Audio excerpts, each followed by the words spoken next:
Quem é aquela formosura tão parecida com Oxum? Perguntavam. Ifá, que era muito curioso, chegou bem perto de Logum-Edé. E levantou o filá de contas que escondia o rosto do rapaz. Logum-Edé ficou desesperado, pois logo todos saberiam de sua farsa. Saiu então correndo do salão para esconder-se na floresta. Foi quando Oxóssi o avistou e o seguiu, sem o reconhecer. Oxóssi encantou-se com sua beleza e o perseguiu mata adentro. E, junto do rio, quando o cansaço venceu Logum-Edé e ele caiu, Oxóssi atirou-se sobre ele e o possuiu. 68. 13. 14. 15. 16. 17. Otim. Otim esconde que nasceu com 4 seios. Oki, rei da cidade de Otã, tinha uma filha. Ela nascerá com 4 seios. E era chamada Otim. O rei Oki adorava a filha e não permitia que ninguém soubesse de sua deformação. Este era o segredo de Oki. Este era o segredo de Otim. Quando Otim cresceu, o rei a aconselhou a nunca se casar. Pois um marido, por mais que a amasse, um dia se aborreceria com ela e revelaria ao mundo seu vergonhoso segredo. Otim ficou muito triste, mas acatou o conselho do pai. Por muitos anos Otim viveu em Igbajo, uma cidade vizinha, onde trabalhava no mercado. Um dia um caçador chegou ao mercado. Ficou tão impressionado com a beleza de Otim que insistiu em casar-se com ela. Otim recusou seu pedido por diversas vezes. Mas, diante da insistência do caçador, concordou, impondo uma condição. O caçador nunca deveria mencionar seus 4 seios a ninguém. O caçador concordou e impôs também a sua condição. Otim jamais deveria pôr mel de abelhas na comida dele, porque isso era seu tabu, seu EUO. Por muitos anos Otim viveu feliz com o marido. Mas como ela era a esposa favorita, as outras esposas do caçador sentiam-se muito enciumadas. Um dia as outras esposas reuniram-se e tramaram contra Otim. Era o dia de Otim cozinhar para o marido. E ela preparava um prato de milho amarelo cozido, enfeitado com fatias de cocô, o predileto do caçador. Quando Otim deixou a cozinha por alguns minutos, as outras sorrateiramente puseram mel na comida. Quando o caçador chegou em casa e sentou-se para comer, percebeu imediatamente o sabor do ingrediente proibido. Furioso, bateu em Otim e lhe disse as coisas mais cruéis, revelando seu segredo. Tu, com teus 4 seios, sua filha de uma vaca, como ousaste quebrar o meu tabu? A novidade espalhou-se pela cidade como fogo. Otim, a mulher de 4 seios, era ridicularizada por todos. Sentindo-se coberta de vergonha, Otim fugiu de casa e deixou a cidade do marido. Voltou para sua cidade Otã e refugiou-se no palácio do pai. O velho rei a confortou, mas ele sabia que a notícia chegaria também à sua cidade. Em desespero, Otim fugiu para a floresta. Ao correr na mata, tropeçou e caiu. Nesse momento, Otim transformou-se num rio. E o rio correu para o mar. Seu pai, que a seguia, viu que havia perdido a filha. Lá ia o rio fugindo para o mar, querendo impedir o rio de continuar a fuga. Desesperado, ele atirou-se ao chão. E, ali onde caiu, transformou-se na montanha.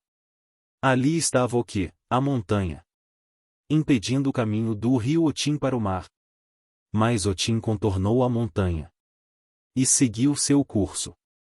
O que? A montanha, e Otim, o rio, são cultuados até hoje em Otã. Odé, o caçador, nunca se esqueceu de sua mulher.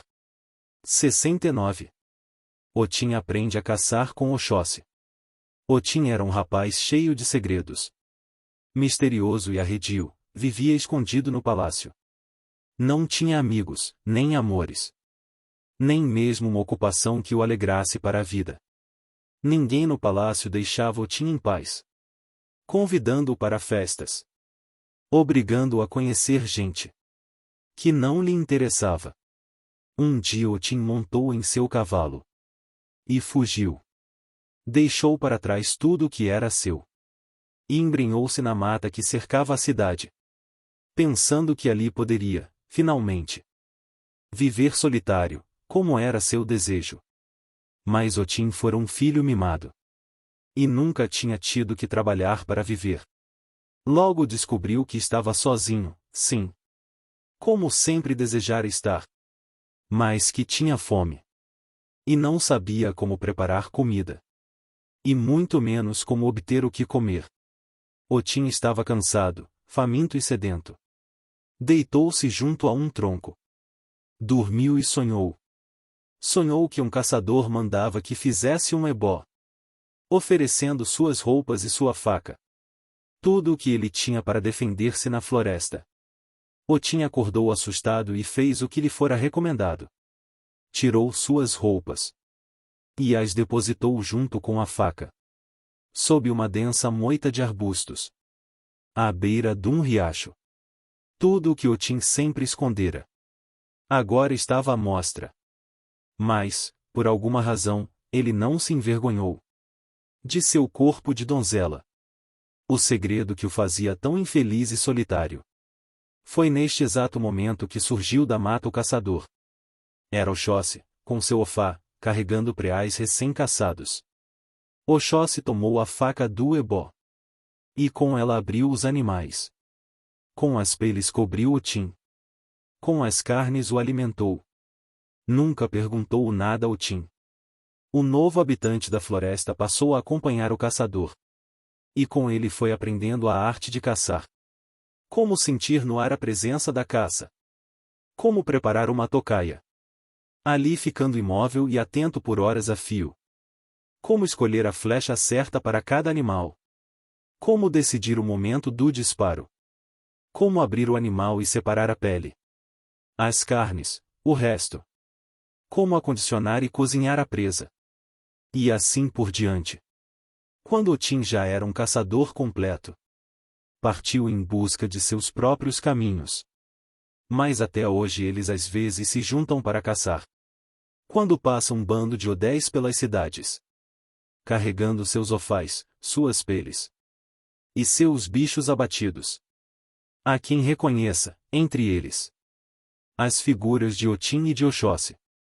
Há até mesmo quem confunda os dois, tomando um pelo outro. Mas só Oxóssi conhece o segredo de Otim. 70. Ossain. Ossain recusa-se a cortar as ervas miraculosas. Ossain era o nome de um escravo que foi vendido a Orumilá. Um dia ele foi à floresta e lá conheceu Aroni, que sabia tudo sobre as plantas. Aroni, o gnomo de uma perna só, ficou amigo de Ossain. E ensinou-lhe todo o segredo das ervas. Um dia, Orumilá, desejoso de fazer uma grande plantação, ordenou a Ossain que roçasse o mato de suas terras, diante de uma planta que curava dores. Ossain exclamava: esta não pode ser cortada, é a erva que cura as dores. Diante de uma planta que curava hemorragias, dizia: esta estanca o sangue, não deve ser cortada. Em frente de uma planta que curava a febre, dizia: esta também não, porque refresca o corpo. E assim por diante. Orumilá, que era um babalau muito procurado por doentes, interessou-se então pelo poder curativo das plantas. E ordenou que Ossain ficasse junto dele nos momentos de consulta. Que o ajudasse a curar os enfermos com o uso das ervas miraculosas. E assim Ossain ajudava Orumilá a receitar. E acabou sendo conhecido como o grande médico que é. 71. Ossain dá uma folha para cada orixá. Ossain, filho de Nanã e irmão de Oxumaré, é o Aiobaluaê. Era o senhor das folhas, da ciência e das ervas. O orixá que conhece o segredo da cura e o mistério da vida. Todos os orixás recorriam a Ossain para curar qualquer moléstia, qualquer mal do corpo. Todos dependiam de Hossain na luta contra a doença. Todos iam à casa de Hossain oferecer seus sacrifícios. Em troca, Hossain lhes dava preparados mágicos, banhos, chás, infusões, pomadas, abo, beberagens.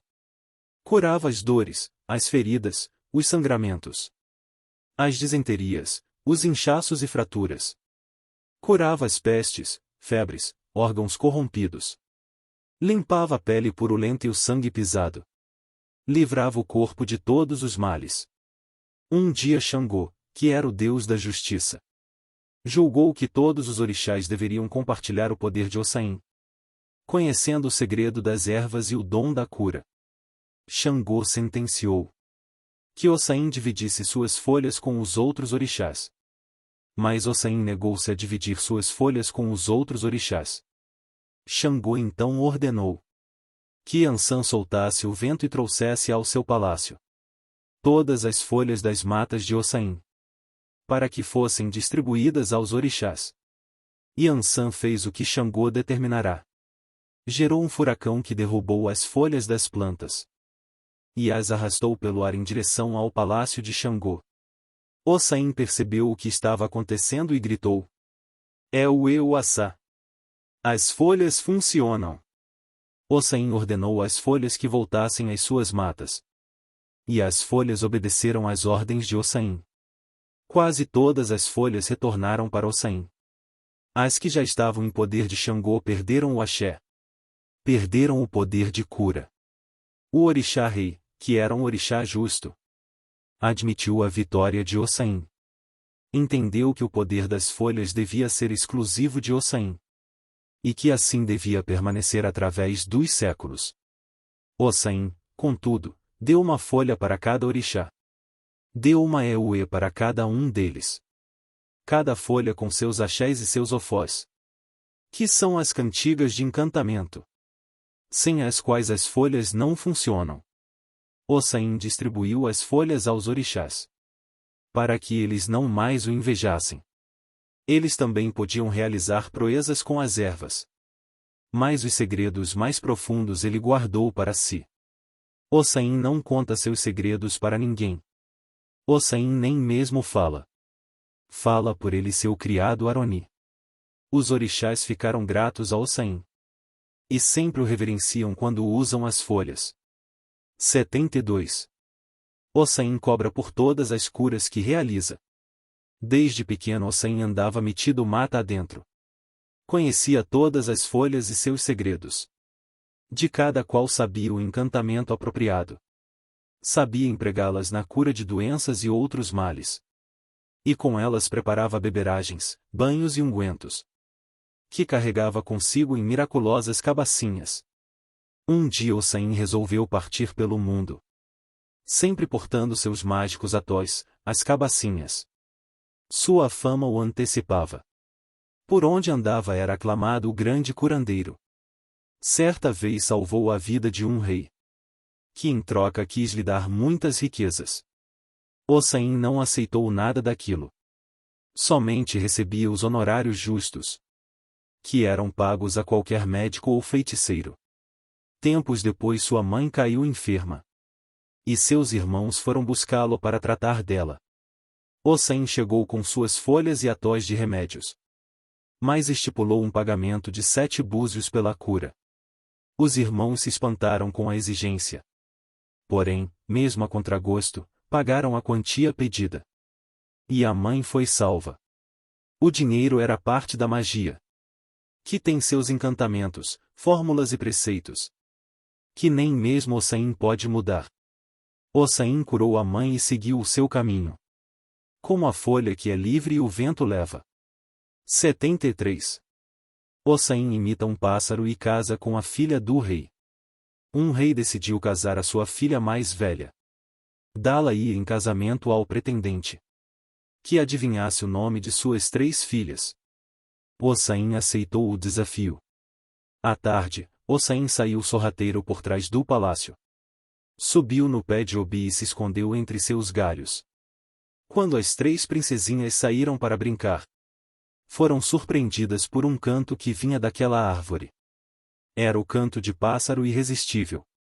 De um passarinho das matas de Ossain. Mas o canto era de Ossain, imitando o pássaro.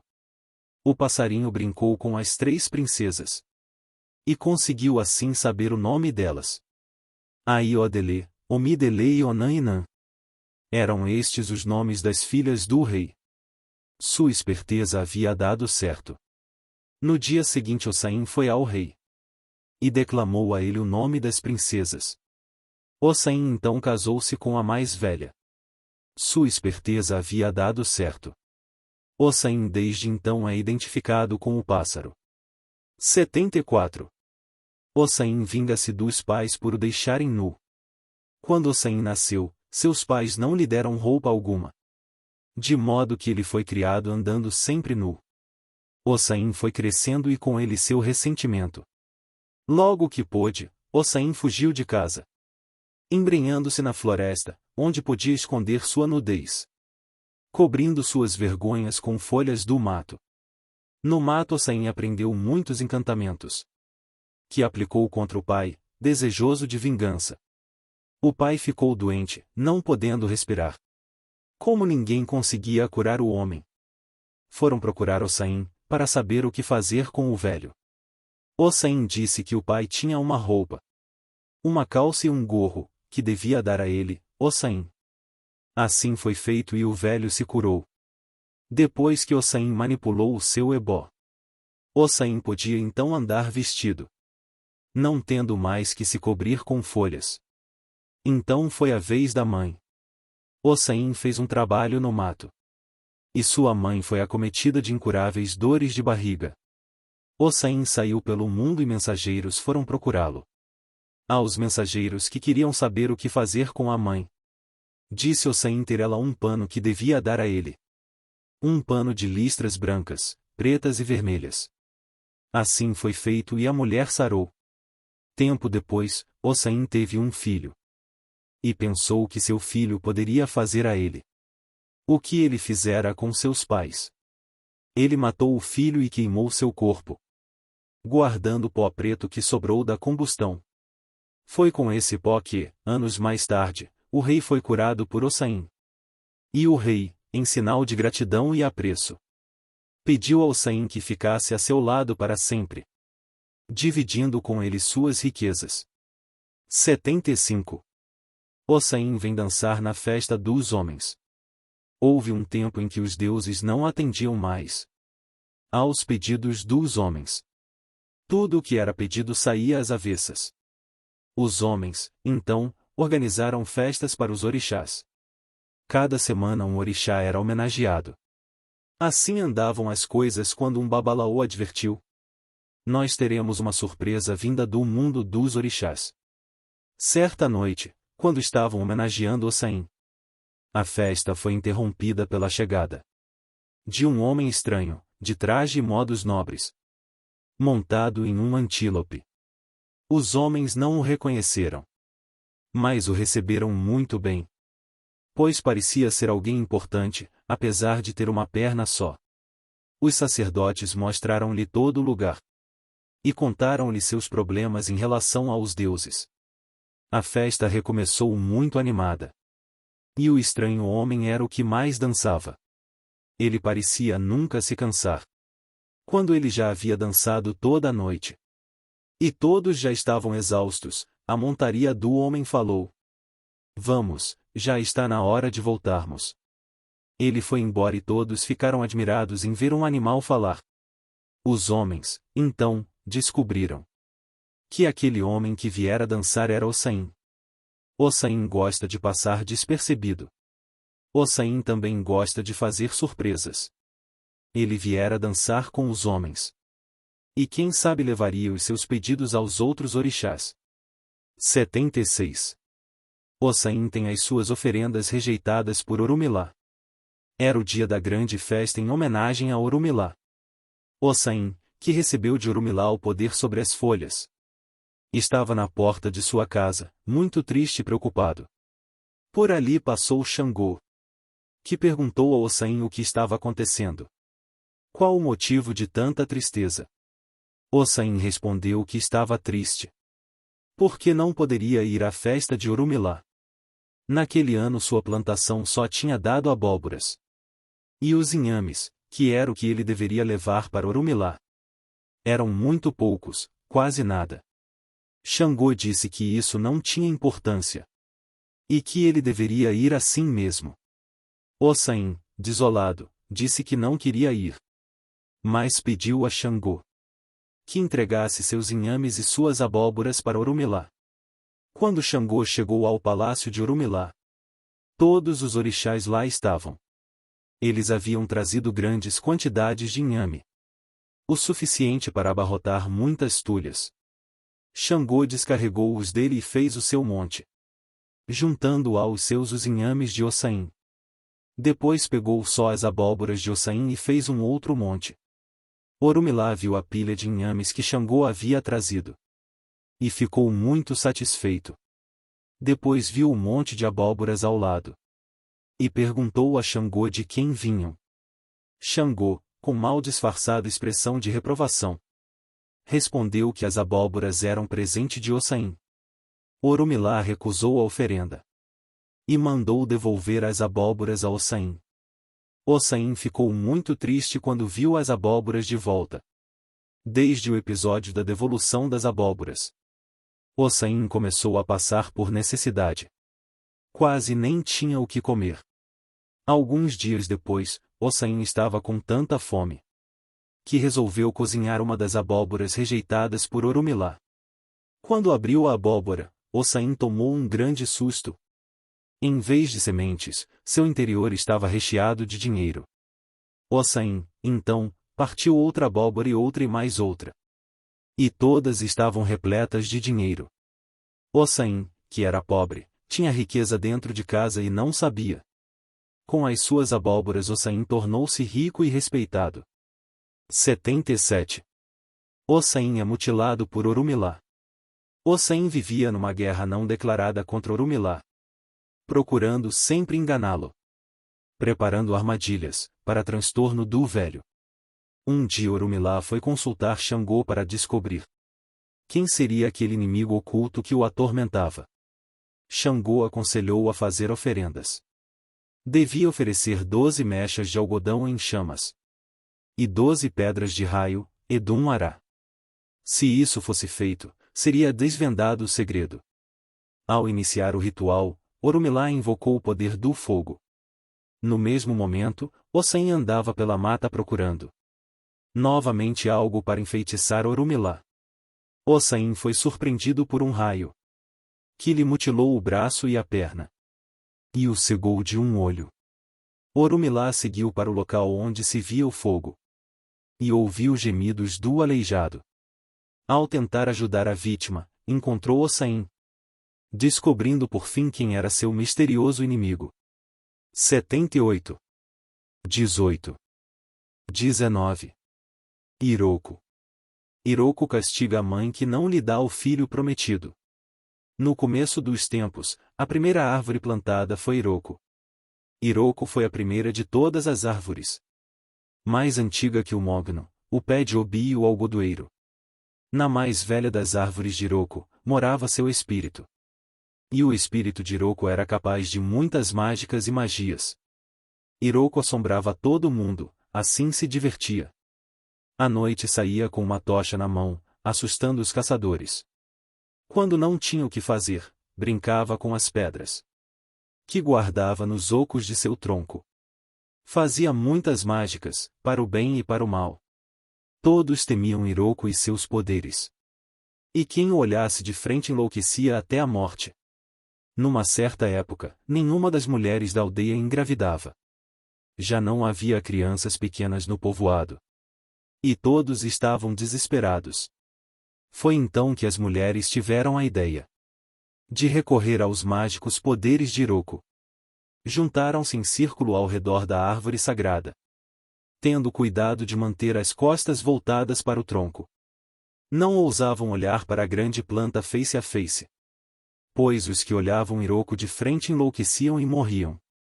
Suplicaram a Iroko, pediram a ele que lhes desse filhos. Ele quis logo saber o que teria em troca. As mulheres eram, em sua maioria, esposas de lavradores. E prometeram a Iroko milho, inhame, frutas, cabritos e carneiros. Cada uma prometia o que o marido tinha para dar. Uma das suplicantes, chamada Olurumbi, era a mulher do entalhador. E seu marido não tinha nada daquilo para oferecer. Olurumbi não sabia o que fazer e, no desespero, prometeu dar a Iroko o primeiro filho que tivesse. 9 meses depois a aldeia alegrou-se com o choro de muitos recém-nascidos. As jovens mães, felizes e gratas, foram levar a Iroko suas prendas. Em torno do tronco de Iroko depositaram suas oferendas. Assim Iroko recebeu milho, inhame, frutas, cabritos e carneiros. Olurumbi contou toda a história ao marido. Mas não pôde cumprir sua promessa. Ela e o marido apegaram-se demais ao menino prometido. No dia da oferenda, Olurumbi ficou de longe, segurando nos braços trêmulos, temerosa, o filhinho tão querido. E o tempo passou. Olurumbi mantinha a criança longe da árvore. E, assim, o menino crescia forte e sadio. Mas, um belo dia, passava Olurumbi pelas imediações do Iroko. Entretida que estava, vindo do mercado. Quando, no meio da estrada, bem na sua frente, saltou o temível espírito da árvore. A apavorada mulher do entalhador disse Iroko: Tu me prometeste o menino. E não cumpriste a palavra dada. Transformo-te então num pássaro, para que vivas sempre aprisionada em minha copa. E transformou Olurumbi num pássaro. E ele voou para a copa de Iroko, para ali viver para sempre. Olurumbi nunca voltou para casa. E o entalhador a procurou em vão por toda parte. Ele mantinha o menino em casa, longe de todos. Mas os que passavam perto da árvore ouviam sempre um pássaro cantar uma estranha cantiga sobre oferenda feita a Iroko. Até que um dia, quando o artesão se aproximou dali, ele próprio escutou o tal pássaro, que cantava assim. Uma prometeu milho e deu o milho. Outra prometeu inhame e trouxe inhames. Uma prometeu frutas e entregou as frutas. Outra deu o cabrito e outra, o carneiro. Sempre conforme a promessa que foi feita. Só quem prometeu a criança não cumpriu o prometido. Ouvindo o relato de uma história que julgava esquecida, o marido de Olurumbi entendeu tudo imediatamente. Sim, só podia ser Olurumbi, enfeitiçada por Iroko. Ele tinha que salvar sua mulher. Mas como, se amava tanto seu pequeno filho? Ele pensou e teve uma grande ideia. Foi à floresta, escolheu o mais belo lenho de Iroko. Levou-o para casa e começou a entalhar. Da madeira entalhada fez uma cópia do rebento. O mais perfeito boneco que jamais havia esculpido.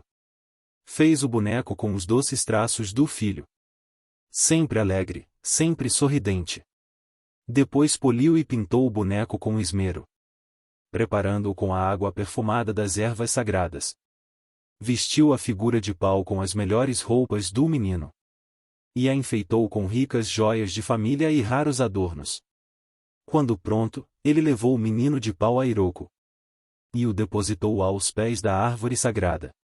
Iroko gostou muito do presente. Era o menino que ele tanto esperava. E o menino sorria sempre, uma imutável expressão de alegria. Iroko apreciou sobremaneira o fato de que o garoto jamais se assustava quando seus olhos se cruzavam. Não fugia dele como os demais mortais. Não gritava de pavor. Nem lhe dava as costas, com medo de olhar de frente. Iroko estava feliz, embalando a criança. Seu pequeno menino de pau batia ritmadamente com os pés no solo e cantava animadamente. Tendo sido paga, enfim, a velha promessa, Iroko devolveu ao Olurumbi a forma de mulher. Aliviada e feliz, ela voltou para casa. Voltou para o marido artesão.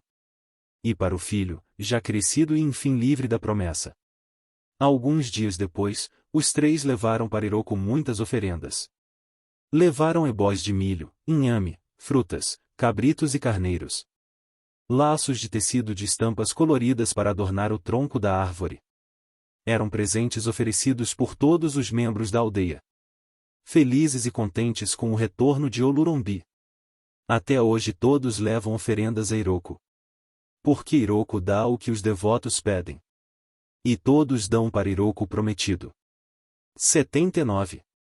Iroko ajuda a feiticeira a vingar o filho morto. Iroko era um homem bonito e forte. E tinha duas irmãs. Uma delas era a Gé, a feiticeira. A outra era Ogboi, que era uma mulher comum. A Gé era feiticeira, Ogboi, não. Iroko e suas duas irmãs vieram juntos do Orum para habitar no Aie. Iroko foi morar numa frondosa árvore. E suas irmãs, em casas comuns. Ogboi teve 10 filhos. E a Gé teve só um passarinho. Um dia, quando Ogboi teve que se ausentar, deixou os 10 filhos sob a guarda de Agé. Ela cuidou bem das crianças até a volta da irmã. Mais tarde, quando Agé teve também que viajar, deixou o filho pássaro com Ogboi. Foi então que os filhos de Ogboi pediram à mãe que queriam comer um passarinho. Ela lhes ofereceu uma galinha. Mas eles, de olhos no primo, recusaram. Gritavam de fome, queriam comer. Mas tinha que ser um pássaro. A mãe foi então à floresta caçar passarinhos que seus filhos insistiam em comer. Na ausência da mãe, os filhos de Ogboi mataram. Cozinharam e comeram o filho de Agé. Quando Agé voltou e se deu conta da tragédia, partiu desesperada à procura de Iroko. Iroko a recebeu em sua árvore, onde mora até hoje. E de lá, Iroko vingou Agé, lançando o golpe sobre os filhos de Ogboi. Desesperada com a perda de metade de seus filhos. E para evitar a morte dos demais, Ogboi ofereceu sacrifícios para o irmão Iroko. Deu-lhe um cabrito e outras coisas. E mais um cabrito para Exu. Iroko aceitou o sacrifício e poupou os demais filhos. Ogboi é a mãe de todas as mulheres comuns. Mulheres que não são feiticeiras. Mulheres que sempre perdem filhos. Para aplacar a cólera de Agé e de suas filhas feiticeiras, Iroko mora na Gameleira Branca. E trata de oferecer a sua justiça na disputa entre as feiticeiras e as mulheres comuns. 80. Iroko engole a devota que não cumpre a interdição sexual. Era uma vez uma mulher sem filhos, que ansiava desesperadamente por um herdeiro. Ela foi consultar o Babalaô. E o Babalaô lhe disse como proceder. Ela deveria ir à árvore de Iroko. E a Iroko oferecer um sacrifício. Comidas e bebidas que ele prescreveu. A mulher concordou em oferecer. Com panos vistosos ela fez laços. E com os laços enfeitou o pé de Iroko. Aos seus pés depositou o seu ebó. Tudo como mandara o adivinho. Mas de importante preceito ela se esqueceu. A mulher que queria ter um filho. Deu tudo a Iroko, quase tudo. O Babalaô mandara que nos 3 dias antes do ebó, ela deixasse de ter relações sexuais. Só então, assim, com o corpo limpo, deveria entregar o ebó aos pés da árvore sagrada. A mulher disso se esqueceu. E não negou deitar-se com o marido. Nos 3 dias que precediam o ebó, Iroko irritou-se com a ofensa. Abriu uma grande boca em seu grosso tronco. E engoliu quase totalmente a mulher, deixando de fora só os ombros e a cabeça. A mulher gritava feito louca por ajuda. E toda a aldeia correu para o velho Iroko. Todos assistiam ao desespero da mulher. O Babalaô foi também até a árvore e fez seu jogo. E o jogo que o Babalaô fez para a mulher revelou sua ofensa, sua oferta com o corpo sujo. Porque para fazer oferenda a Iroko, é preciso ter o corpo limpo. E isso ela não tinha. Mas a mulher estava arrependida. E a grande árvore deixou que ela fosse libertada. Toda a aldeia ali reunida regozijou-se pela mulher. Todos cantaram e dançaram de alegria. Todos deram vivas a Iroko. Tempos depois a mulher percebeu que estava grávida. E preparou novos laços de vistosos panos. E enfeitou agradecida a planta imensa. Tudo ofereceu-lhe do melhor. Antes resguardando-se para ter o corpo limpo. Quando nasceu o filho tão esperado, ela foi ao Babalaô e ele leu o futuro da criança. Deveria ser iniciada para Iroko. Assim foi feito e Iroko teve muitos devotos. E seu tronco está sempre enfeitado. E aos seus pés não lhe faltam oferendas. 81. 20. Orixá Oko. Orixá Oko cria a agricultura com a ajuda de Ogum. No princípio, havia um homem que se chamava Oko. Mas Oko não fazia nada o dia todo. Não havia o que fazer, simplesmente. Quando os alimentos na terra escassearam, Olorum encarregou Oko de fazer plantações. Que plantasse inhame, pimenta, feijão. E tudo o mais que os homens comem. Oko gostou de sua missão, ficou todo orgulhoso. Mas não tinha a menor ideia de como executá-la. Até que viu, debaixo de uma palmeira, um rapaz que brincava na terra. Com um graveto ele revolvia a terra. E cavava mais fundo. Oko quis saber o que fazia o rapaz. Preparando a terra para plantar. Para plantar as sementes que darão as plantas. Explicou o rapaz de pele reluzente. Que sementes, se nem plantas ainda há? Perguntou, incrédulo, Oko. Nada é impossível para o Olodumare, foi a resposta.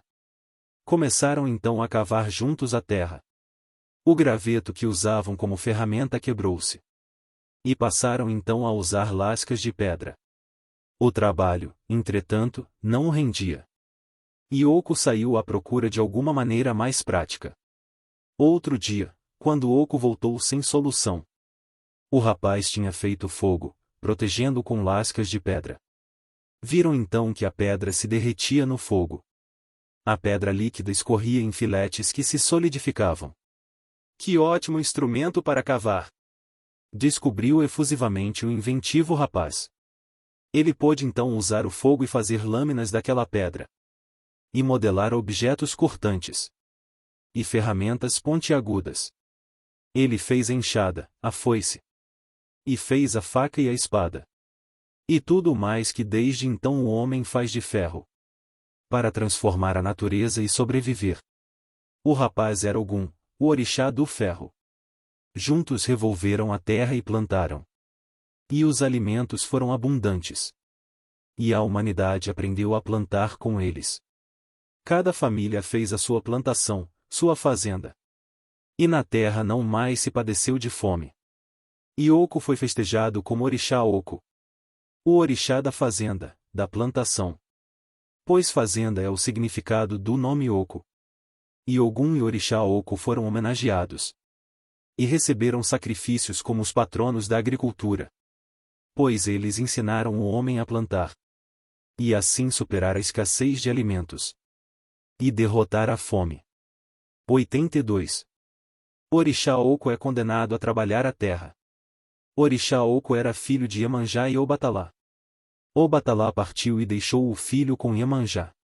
Quando ele tinha 8 anos, Iemanjá o pôs na escola dos Babalaos. Ele aprendeu todos os versos de Ifá. Aprendeu a cantar todas as cantigas de Orixá. Era um exímio cantador, grande poeta. Ninguém cantava tão lindo como ele. Além de tudo era rico. Não precisava nunca trabalhar. Pela beleza de sua voz todos lhe davam tudo. Quando Orixá Oko chegou à juventude, transformou-se num farrista sem escrúpulos. Bebia, varava as noites em badernas. Só tinha amigos de má fama e índole pior. Adorava divertir-se às custas dos outros. Um dia foi a uma festa onde estavam todos. No meio do salão ele pôs um pote de dendê. E junto ao pote uma caneca de latão. Ele disse: quem beber uma caneca de dendê sem respirar? Quem beber tudo e não se afogar? Comerá para sempre às custas de Orixá Oko. Todos se entusiasmaram com a proposta do orixá. Brigavam entre si para serem os primeiros a beber a caneca de azeite de dendê. Mas, ao beber, dificilmente não engasgavam. Quando engasgavam, Orixá Oco batia em suas cabeças com uma vara de iroco, para reanimá-los. Muitos, porém, morriam desses golpes. Orixá Oco divertia-se a valer com tudo isso. A festa transformou-se em tragédia. O povo ficou tão enfurecido com tal despautério que chamou Orixá Oco a julgamento. Orixá Oco foi expulso da cidade. Orixá Oco, o exímio cantador, grande poeta. Orixá Oco foi para sempre para o campo, condenado a trabalhar a terra. Perdeu a riqueza e a fama e a vida boa. Orixá Oco agora tinha que trabalhar no campo. Não era mais o cantor, que só vivia de alegrias. Agora era o lavrador, o que tira seu sustento da terra. Por isso o chamam Orixá Oco, o orixá agricultor. 83. Orixá Oco é expulso de seu reino. Orixá Oco era um fazendeiro que vivia em Irão. Ele era conhecido por todos como aquele que mais entendia de remédios e preparados de ervas. Certa vez, 3 enormes pássaros negros apareceram em Irão e destruíram todas as plantações. Houve fome aquele ano. No ano seguinte, os pássaros retornaram e ninguém conseguia detê-los. O povo se reuniu e foi pedir ajuda a Orixá Oco. Orixá Oco preparou uma poção muito poderosa e com ela afugentou os pássaros. As plantações cresceram e, quando veio a colheita, o povo estava tão feliz e tão agradecido que fez de Orixá Oco seu rei. Logo que Orixá Oco se instalou como rei de Irão, o povo começou a desconfiar dele. Eles temiam que Orixá Oco pudesse usar seus poderes contra eles, como os havia usado contra os pássaros negros. Ainda que Orixá Oco não tivesse dado motivo para tal preocupação, o medo desses súditos cresceu e eles se rebelaram e expulsaram Orixá Oco da cidade. No ano seguinte, os pássaros negros voltaram e destruíram as plantações. Arrependidos, os moradores de Irão foram à floresta à procura de Orixá Oco e imploraram a sua ajuda, prometendo devolver a coroa a Orixá Oco e nunca mais rebelar-se. Mas Orixá Oco estava decepcionado com a ingratidão e a falta de lealdade de seu povo e negou ajuda, decidindo deixá-lo para sempre. Orixá Oco disse: Eu partirei para sempre, mas deixarei meu cajado com vocês. Todas as vezes que estiverem em perigo, vocês devem afundá-lo na terra. E eu virei e protegerei suas plantações. Mas nunca usem o cajado em vão. Com essas palavras, Orixá Oco desapareceu para sempre sob a terra. 84. Orixá Oco tira joias da barriga de suas caças. Um dia, um caçador chamado Olagbirim sentiu-se na miséria e foi consultar os babalaus. Estes o aconselharam a fazer oferendas aos deuses. Devia oferecer um ebó que incluía galinhas de Angola, coelhos e muitos búzios. Olagbirim saiu em caçada aos animais, com grande sucesso. Fez as oferendas. Retornou ao seu trabalho de caçador, matando elefantes. Inúmeras vezes, ao destrinçar o animal, sacava de seus intestinos muitas joias e objetos de valor. Todas as vezes que Olagbirim sacrificava galinhas de Angola, elas cantavam louvores de sorte. Olagbirim é por nós chamado de Orixá Oco, o caçador de riquezas.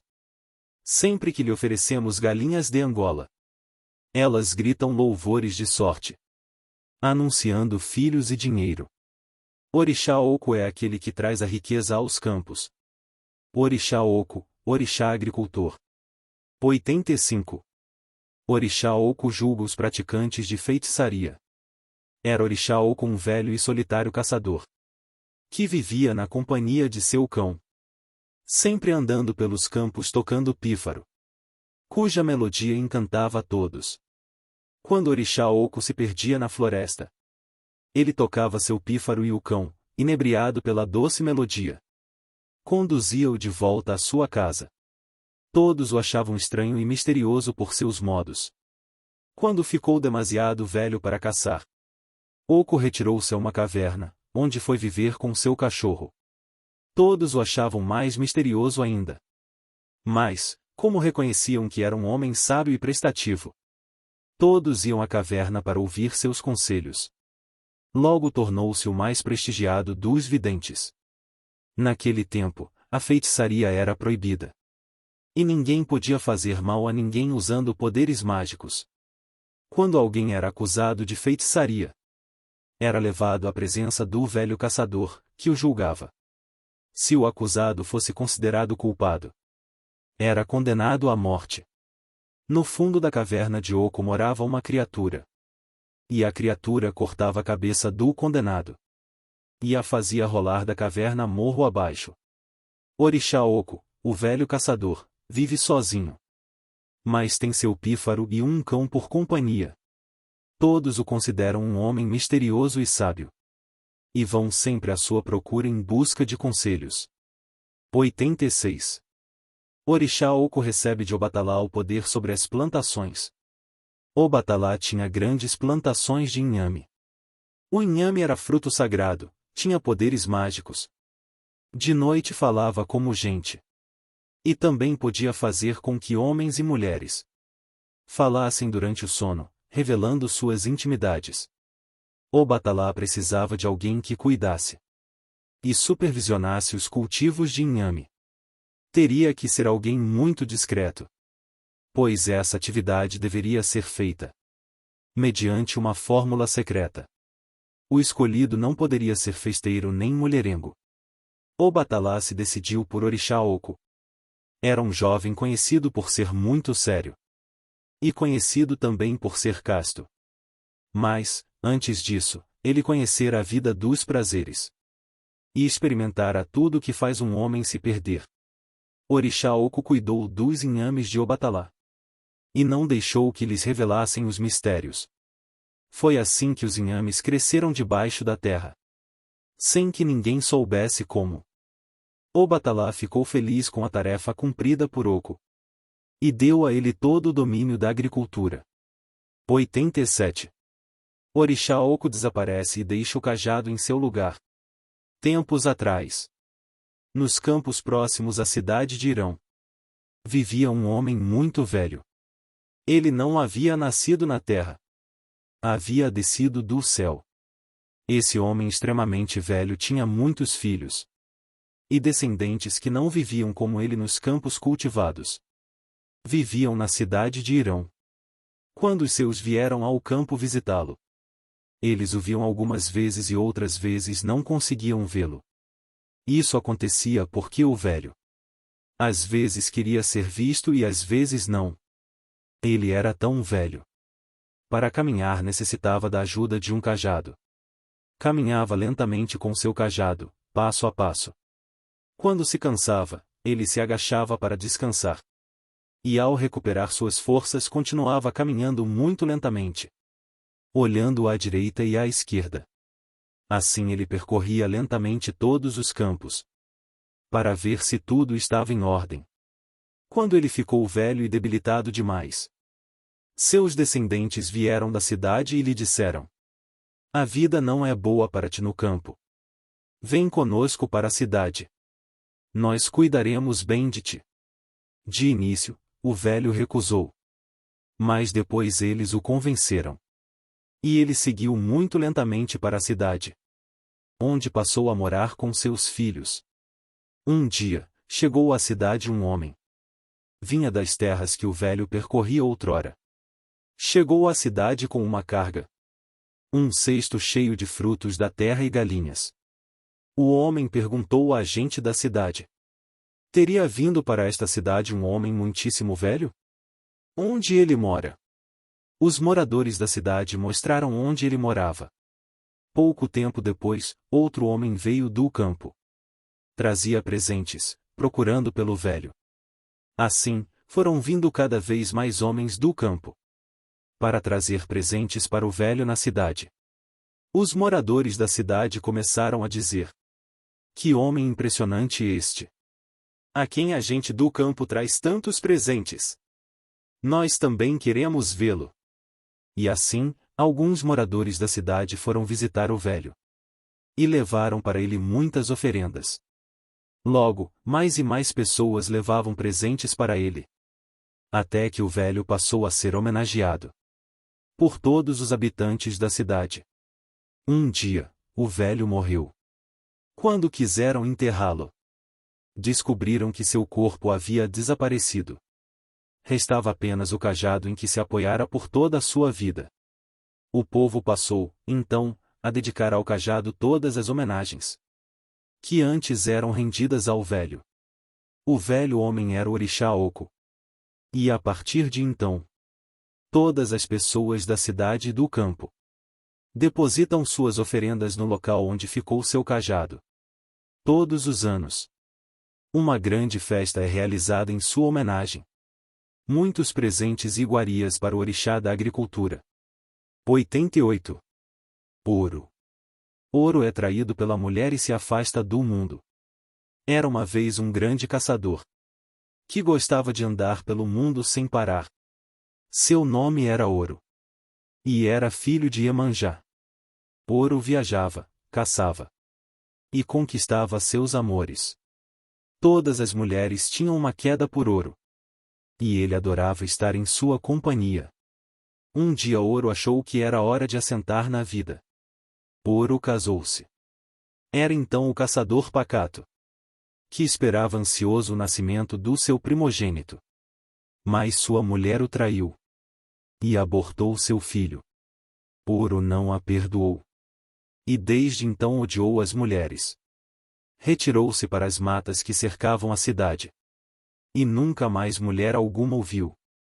Quem de Ouro se aproxima, de dia ou de noite, pode escutar sua voz cavernosa e horripilante, grave como o som dos berrantes. Vive na mata como um egum perdido e solitário, longe do mundo que tanto mal lhe fez. É o senhor da floresta, que guarda e assombra. E todos o temem e o evitam. Evitam até mesmo ouvir o pavoroso som de sua garganta. Especialmente as mulheres, que ele odeia e culpa por sua triste sina. Vive na mata, onde aplica sua justiça, devorando feiticeiros, criminosos condenados e mulheres adúlteras que os homens lhe entregam. Só os homens dele se aproximam. Nem as mulheres podem ver Ouro. Nem Ouro quer ver as mulheres. 89. Ouro assusta o povo com seus gritos. Uma vez, numa antiga cidade africana, estava para acontecer um grande festival, em que os antepassados egunguns desfilavam pelas ruas. Foi recomendado a todos que fizessem sacrifícios, que oferecessem carneiros e galos. Dizem que Xangô fez 7 vezes o ebó designado, enquanto Ouro nem pensou em tal assunto. Assim, quando Ouro saiu a dançar pelas ruas, todos o acharam muito bonito. Mas dele fugiram aterrorizados. Logo que ele começou a berrar, sua voz era profunda, rouca, cavernosa, como o som saído de um berrante. Seu grito era insuportavelmente apavorante. A cidade ficou deserta, sem uma só pessoa na rua. Todos se esconderam de Ouro. Com Xangô, o único que fez o ebó, foi o contrário. Quando saía à rua era um sucesso. Todas as mulheres do local o festejavam, presenteando-o com ojás e muitas roupas finas. Até que por fim resolveram coroá-lo e pô-lo no trono como rei. Depois de ele ter conquistado quase todas as mulheres do local, Ouro, coitado, a partir daquele dia viveu sempre escondido. Viveu sempre longe dos demais. Sempre temido pelo som horrendo de sua garganta. Vive desde então sozinho na floresta. E quando sai à rua todas as mulheres se escondem, com medo de sua visão e de sua voz. 90. O que? O que surge do fundo do mar? No princípio, Olocum reinava só no mundo. Olofim fez o mundo de água e Olocum o governava. No princípio, tudo era o mar, tudo era Olocum. E Olofim andava entediado com a vastidão sem fim das águas. Foi então que Oraniã, com a força que lhe dera Olofim, fez surgir do fundo do oceano o primeiro monte de terra. A primeira colina sobre as águas, a montanha Oki. Oki, que quer dizer montanha na língua dos antigos, surgiu das profundezas dos mares para o prazer de Olofim. E desde então, além das águas, passou a existir a terra de Oki. Assim nasceu Oki, o orixá do monte. E sobre o monte a vida do homem foi possível. Porque antes estava tudo submerso. E todo o poder era do mar, de Olocum. Logo depois, tendo o homem já se espalhado na terra, Olofim Olodumare reuniu os demais orixás em cima de Oki. E indicou a cada um onde seria seu domínio nesse mundo novo. Os orixás tornaram-se então muito poderosos. Mas muitos daqueles que vieram depois dos orixás se esqueceram de Oki. Sem Oki nenhum dos orixás teria podido fazer nada. E é por isso que sempre se deve fazer oferendas a ele. O que aconteceria se Oki voltasse para o fundo das águas e deixasse Olocum dominando o mundo sozinha? 91.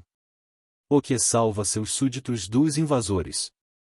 Logo no começo do mundo, quando toda a terra era plana, Oki era o rei de um pacato povo que habitava uma feliz aldeia. Um dia um feroz exército estrangeiro veio em direção à cidade de Oki. Por onde passavam, os invasores matavam todos os que encontravam, não poupando homens, mulheres ou crianças, destruindo, saqueando e incendiando tudo.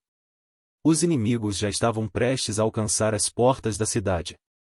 Nem Oki nem seu povo tinha armas. O rei Oki foi à casa do Babalaô em busca de conselho. Foi recomendado a ele que fizesse um ebó, que deveria colocar nos 4 cantos da cidade. Assim fez Oki e ficou esperando, sentado em seu trono bem no centro da praça, com todo o seu povo reunido silenciosamente em torno dele. Quando os invasores chegaram bem perto da entrada da aldeia, ouviu-se um estrondo surpreendente. A terra tremeu e se agitou. Oki foi crescendo e crescendo, até numa montanha transformar-se, levando consigo, no seu cimo, todo o seu povo. Os inimigos ficaram lá embaixo, e o povo de Oki no alto da montanha em segurança. Agora a terra já não era mais uma vastíssima planície. Morros, colinas e serras faziam parte deste mundo. 92. Nanã. Nanã fornece a lama para a modelagem do homem. Dizem que quando Olorum encarregou Oxalá de fazer o mundo e modelar o ser humano, o orixá tentou vários caminhos. Tentou fazer o homem de ar, como ele. Não deu certo, pois o homem logo se desvaneceu. Tentou fazer de pau, mas a criatura ficou dura. De pedra ainda a tentativa foi pior. Fez de fogo e o homem se consumiu. Tentou azeite, água e até vinho de palma, e nada. Foi então que Nanã Burucu veio em seu socorro. Apontou para o fundo do lago com seu ibiri, seu cetro e arma. E de lá retirou uma porção de lama. Nanã deu a porção de lama a Oxalá. O barro do fundo da lagoa onde morava ela. A lama sob as águas, que é Nanã. Oxalá criou o homem, o modelou no barro.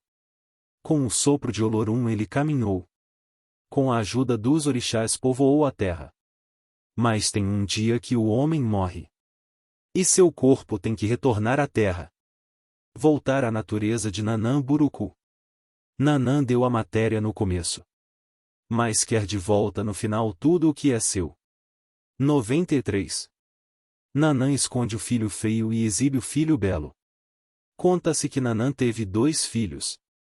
Oxumaré era o filho belo e Omulu, o filho feio. Nanã tinha pena do filho feio. E cobriu Omulu com palhas, para que ninguém o visse. E para que ninguém zombasse dele. Mas Oxumaré era belo. Tinha a beleza do homem. E tinha a beleza da mulher. Tinha a beleza de todas as cores. Nanã o levantou bem alto no céu, para que todos admirassem sua beleza. Pregou o filho no céu com todas as suas cores, e o deixou lá para encantar a terra para sempre. E lá ficou o Xumaré, à vista de todos. Pode ser admirado em seu esplendor de cores, sempre que a chuva traz o arco-íris. 94. Nanã tem um filho com Oxalufã. Nanã era considerada grande justiceira. Qualquer problema que ocorresse, todos a procuravam para ser a juíza das causas. Mas sua imparcialidade era duvidosa. Os homens temiam a justiça de Nanã, pois se dizia que Nanã só castigava os homens e premiava as mulheres. Nanã tinha um jardim com um quarto para os eguns, que eram comandados por ela. Se alguma mulher reclamava do marido, Nanã mandava prendê-lo. Batia na parede chamando os eguns. Os eguns assustavam e puniam o marido. Só depois Nanã o libertava. Ogum foi reclamar a Ifá sobre o que ocorria. Segundo Exu, conhecido como bisbilhoteiro, Nanã queria dizimar os homens. Os orixás reunidos resolveram dar um amor para Nanã, para que ela se acalmasse e os deixasse em paz. Os orixás enviaram Oxalufã nessa missão. Chegando à casa de Nanã, Oxalufã foi servido com ricos alimentos. Mas o velho pediu-lhe que fizesse um suco de igbins, de caracóis. Oxalufã, muito sábio, fez Nanã beber com ele o suco. Nanã bebeu do Omieró, a água que acalma. Assim Nanã foi se acalmando. Cada dia que passava Nanã se afeiçoava mais a Oxalufã. Pouco a pouco Nanã foi cedendo aos pedidos de Oxalá. Mas até então Nanã não havia mostrado a ele seu jardim. Um dia uma mulher queixosa do marido procurou Nanã. E ela, aconselhada por Oxalufã, quis ouvir ambos os cônjuges. Não só a mulher, mas também o seu marido. Nanã tinha se acalmado. Mostrou de vez todo o seu reino a Oxalufã. Mostrou também como comandava os eguns. Oxalá observou tudo. Um dia, quando Nanã se ausentou de casa, Oxalá vestiu-se de mulher e foi ter com os eguns. Com a voz mansa como a da velha, Oxalá ordenou aos eguns que dali em diante eles atenderiam aos pedidos do homem que vivia na casa dela. Em sua volta Nanã foi surpreendida com a afirmação de Oxalá, que ele também mandaria nos eguns. Mesmo contrariada, Nanã acatou o dito, pois estava enamorada do velho. Queria ter com ele um filho. Mas Oxalá disse a Nanã que não poderiam ter esse filho, pois ambos tinham o mesmo sangue. Nanã estava inconformada e não aceitou o interdito. Nanã preparou uma comida contendo um pó mágico, e o pó fez com que Oxalá adormecesse. Aproveitando-se do sono de Oxalufã, Nanã deitou-se com ele e engravidou. Quando acordou, Oxalá ficou muito contrariado. Não podia mais confiar em Nanã, pois Nanã se aproveitará do sono de Oxalá. E Oxalá teve que abandonar Nanã. Abandonou Nanã e foi viver com Iemanjá. 95. Nanã proíbe instrumentos de metal no seu culto. A rivalidade entre Nanã Burucu e Ogum data de tempos. Ogum, o ferreiro guerreiro, era o proprietário de todos os metais. Eram de Ogum os instrumentos de ferro e aço. Por isso era tão considerado entre os orixás, pois dele todas as outras divindades dependiam. Sem a licença de Ogum não havia sacrifício. Sem sacrifício não havia orixá. Ogum é o Luobé, o senhor da faca. Todos os orixás o reverenciavam. Mesmo antes de comer pediam licença a ele. Pelo uso da faca, o obé com que se abatiam os animais. E se preparava a comida sacrificial. Contrariada com essa precedência dada a Ogum, Nanã disse que não precisava de Ogum para nada, pois se julgava mais importante do que ele. Quero ver como vais comer. Sem faca para matar os animais, disse Ogum. Ela aceitou o desafio e nunca mais usou a faca. Foi sua decisão que, no futuro, nenhum de seus seguidores se utilizaria de objetos de metal para qualquer cerimônia em seu louvor. Que os sacrifícios feitos a ela fossem feitos sem a faca, sem precisar da licença de Ogum. 96. 21. 22. 23. 24. Obaluaê, e Omulu, e Chapanã, em Sapatá. Obaluaê desobedece à mãe e é castigado com a varíola. Obaluaê era um menino muito desobediente. Um dia, ele estava brincando perto de um lindo jardim, repleto de pequenas flores brancas. Sua mãe lhe havia dito que ele não deveria pisar as flores. Mas Obaluaê desobedeceu a sua mãe e pisou as flores de propósito. Ela não disse nada, mas quando Obaluaê deu-se conta, estava ficando com o corpo todo coberto por pequeninas flores brancas, que foram se transformando em pústulas, bolhas horríveis. Obaluaê ficou com muito medo. Gritava pedindo à sua mãe que o livrasse daquela peste, a varíola.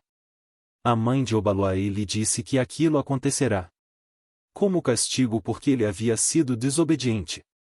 Mas ela iria ajudá-lo. Ela pegou um punhado de pipocas e jogou no corpo dele.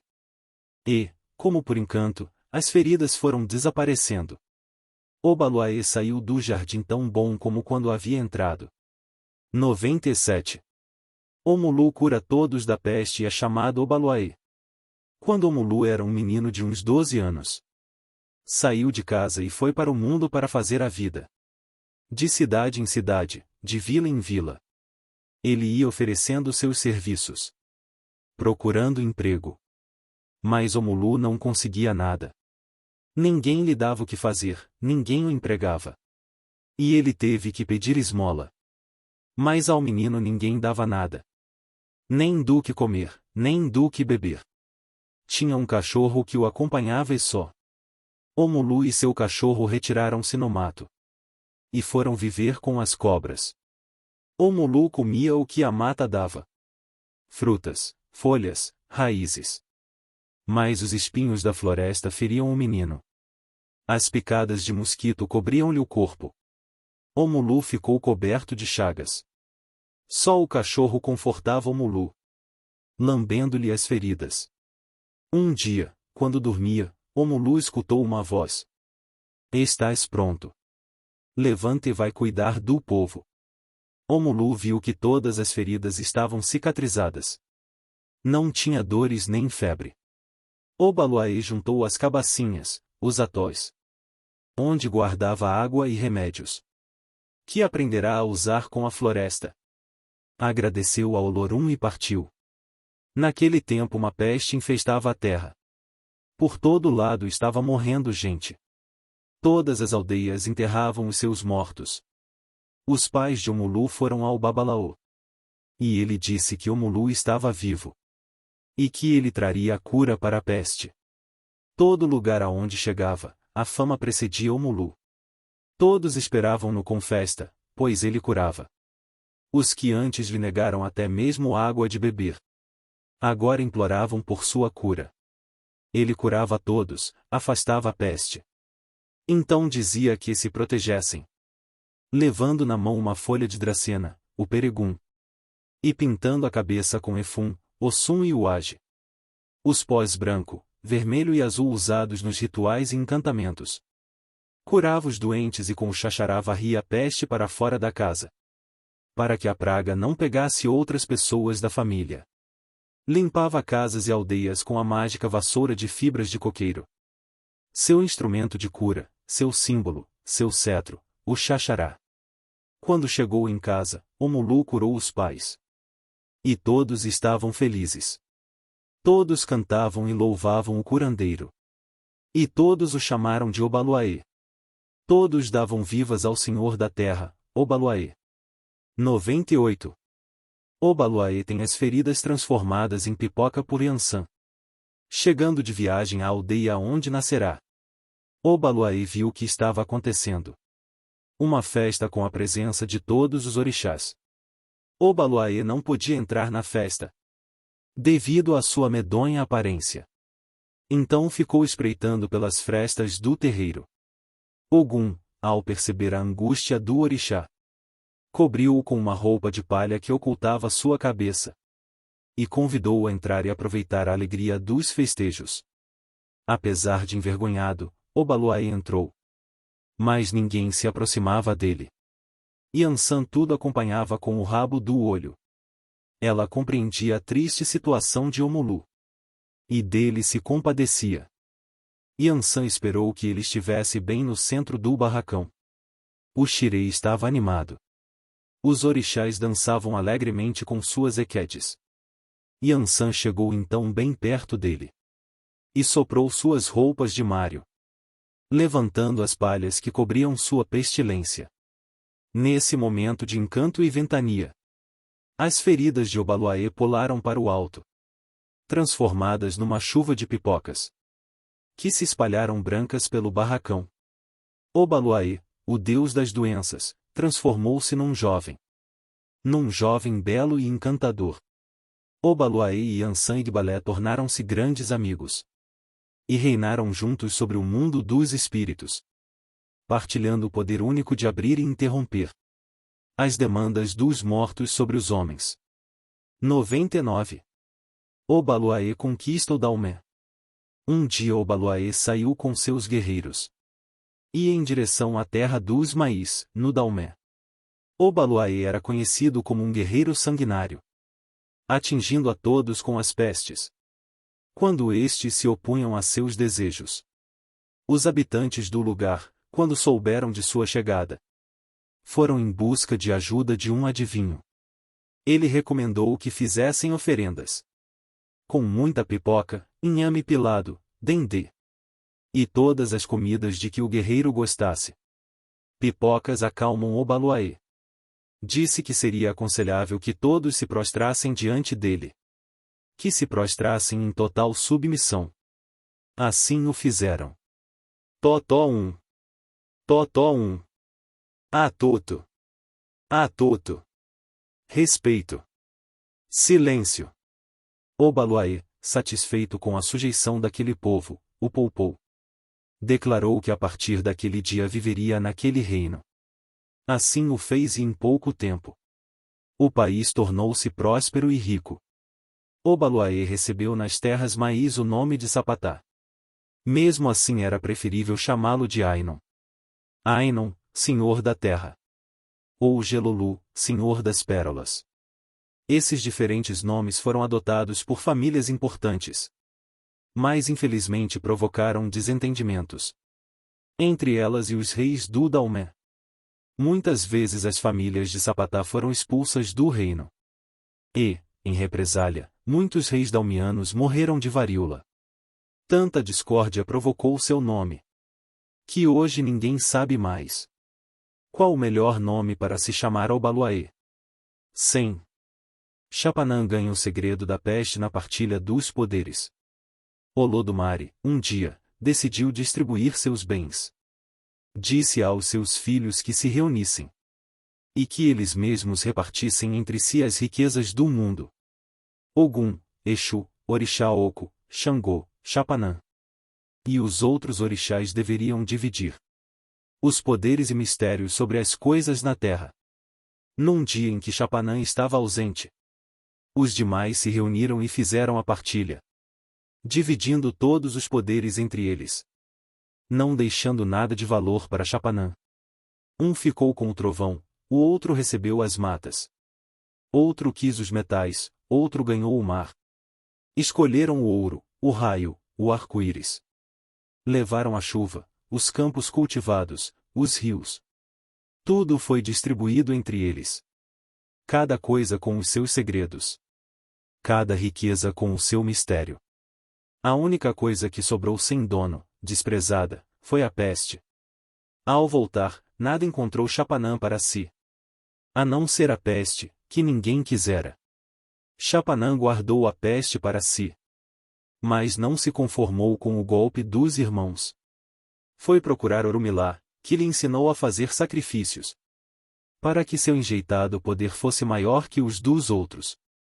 Chapanã fez os sacrifícios e aguardou. Um dia, uma doença muito contagiosa começou a espalhar-se pelo mundo. Era a varíola. O povo, desesperado, fazia sacrifícios para todos os orixás. Mas nenhum deles podia ajudar. A varíola não poupava ninguém, era uma mortandade. Cidades, vilas e povoados ficavam vazios. Já não havia espaço nos cemitérios para tantos mortos. O povo foi consultar Orumilá para saber o que fazer. Ele explicou que a epidemia acontecia porque Chapanã estava revoltado por ter sido passado para trás pelos irmãos. Orumilá mandou fazer oferendas para Chapanã. Só Chapanã poderia ajudá-los a conter a varíola, pois só ele tinha o poder sobre as pestes. Só ele sabia os segredos das doenças. Tinha sido essa sua única herança. Todos pediram proteção a Chapanã. E sacrifícios foram realizados em sua homenagem. A epidemia foi vencida. Chapanã então era respeitado por todos. Seu poder era infinito, o maior de todos os poderes. 101. Sapatá se esquece de trazer água para a terra. Sapatá e Sobo eram irmãos. Depois da criação, o Criador se cansou de trabalhar e determinou que Sapatá e Sobo governassem por ele. Mas os irmãos se desentenderam. E Sapatá, o mais velho, resolveu deixar o céu e vir residir na terra. Seu pai, o Criador, lhe deu todas as suas riquezas. E ele levou para a terra tudo que conseguiu carregar. Sobo continuou a morar com o pai, com toda a sua riqueza. Sapatá teve muito sucesso junto aos humanos. E foi feito o rei da humanidade. Mas, logo depois, a chuva parou de cair. E os humanos foram reclamar com Sapatá. Ele disse que não se preocupassem, que logo voltaria a chover.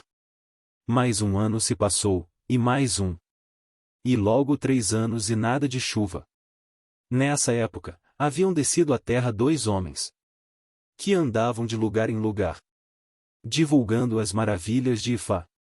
Eles falavam com todos os homens e mulheres, que então já eram poucos, pois a seca já matara de fome quase toda a população. Quando os 2 homens falaram com Sapatá, ele reconheceu o jeito de se falar no céu e quis saber o que estava acontecendo. Por que não chovia? Eles disseram que não sabiam, mas que portavam os instrumentos de adivinhação de Ifá, e que Ifá poderia tudo revelar.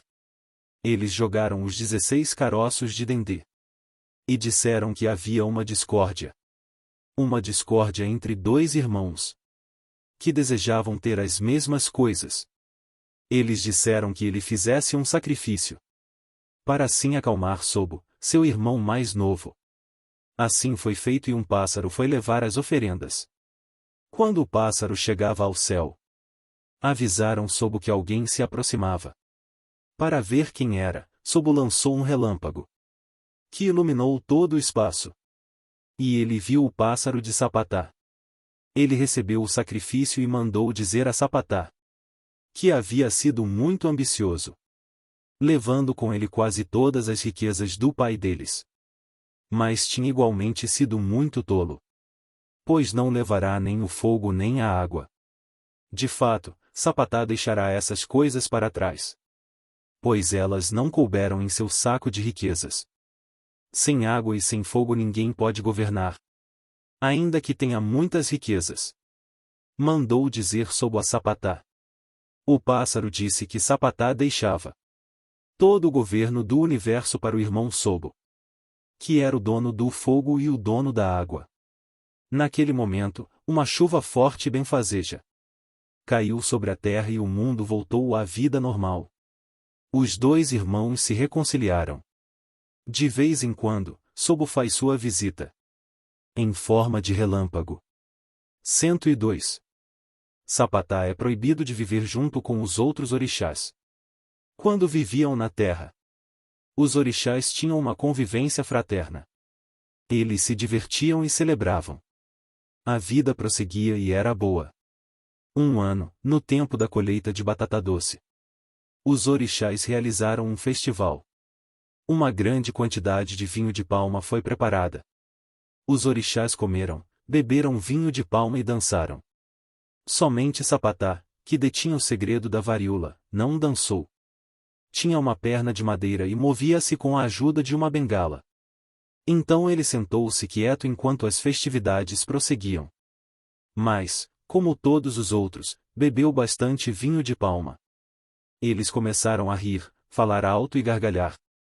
Alguém percebeu que Sapatá estava sentado solitário, isolado e silencioso perto do vinho de palma, e convidou-o a dançar com eles. Mas Sapatá não quis dançar, preferia estar sozinho, pois se envergonhava de sua perna de pau. Os outros continuaram dançando e bebendo. Eles começaram a insultar Sapatá, porque ele não se juntava a eles. Sapatá não podia mais tolerar os insultos dos orixás. Com a ajuda de sua bengala ele se levantou. Arrumou sua roupa de modo que cobrisse a perna de pau. E cuidadosamente se uniu aos dançarinos. Ele começou a dançar, mas dançava trôpego.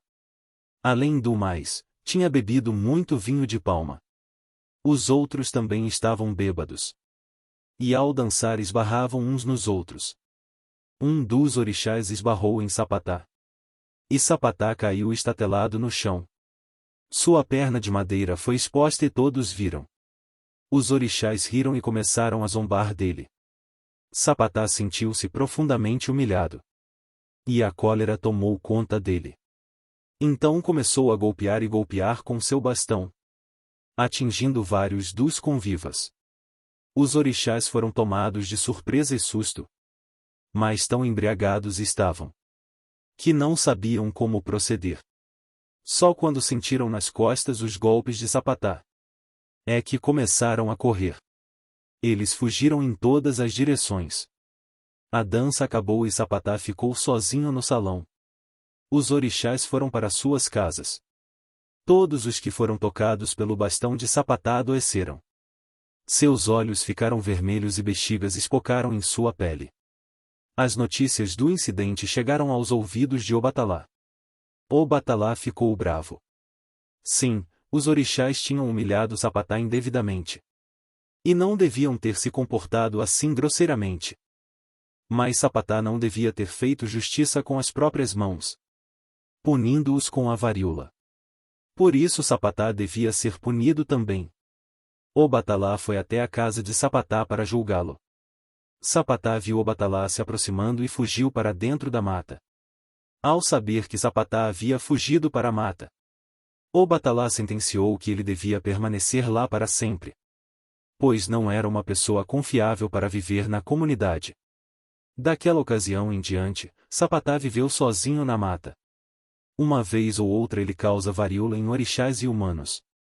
Ele é tão temido que as pessoas evitam pronunciar seu nome. Elas o insinuam indiretamente, chamando-o Ileg Bigona, que significa chão quente. Ou Biletitu, o mesmo que chão frio. Ou Golode, senhor da vastidão do mundo. Ou simplesmente o chamam Babá, isto é, pai. Mesmo os seus devotos o temem. E quem sabe quem ele tocará com seu bastão? Seu temido Xaxará? Por isso, disse de Sapatá, ele faz festa ao pai que está dentro da casa. E enquanto isso mata o filho que está na entrada.